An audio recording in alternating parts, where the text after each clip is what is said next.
change হৈছে নে আকাৰ চেঞ্জ হৈছে কেনেকৈ চেঞ্জ হৈছে চোৱা এইটো কেনেকৈ চেঞ্জ হৈছে বাইৰে এইটো দেখিছা গতিকে এইটো চোৱা আঁতৰলৈ গৈ আছে হয় না এটা বহুত দূৰলৈ গৈ আছে প্ৰতিটো গতিকে এতিয়া চোৱা এইটো লক্ষ্য বস্তু ক'ত আছে ফকাছত আছে প্ৰতিবিম্ব ক'ত সৃষ্টি হৈছে অসীমত হয় নাই এতিয়া যদি এইটো ফকাছৰ ভিতৰলৈ দিয়াচোন অসৎ প্ৰতিবিম্ব সৃষ্টি হ'ব চোৱা এইটো অসৎ প্ৰতিবিম্ব হয় নহয় যদি লক্ষ্য বস্তু এইটো মেৰু আৰু ফকাছৰ মাজত থাকে যে সৃষ্টি হোৱা প্ৰতিবিম্বটো কি প্ৰতিবিম্ব হয় অসৎ প্ৰতিবিম্ব হয় এইটো অসৎ প্ৰতিবিম্ব চোৱা অসৎ প্ৰতিবিম্ব সদায়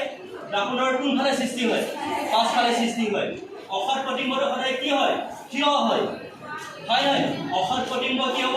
প্ৰতিফলিত ৰশ্মি এইটো প্ৰতিফলিত ৰশ্মি এইটো প্ৰতিফলিত ৰশ্মি দুটা ৰশ্মি কেতিয়াও এটা বিন্দুত নাকাটে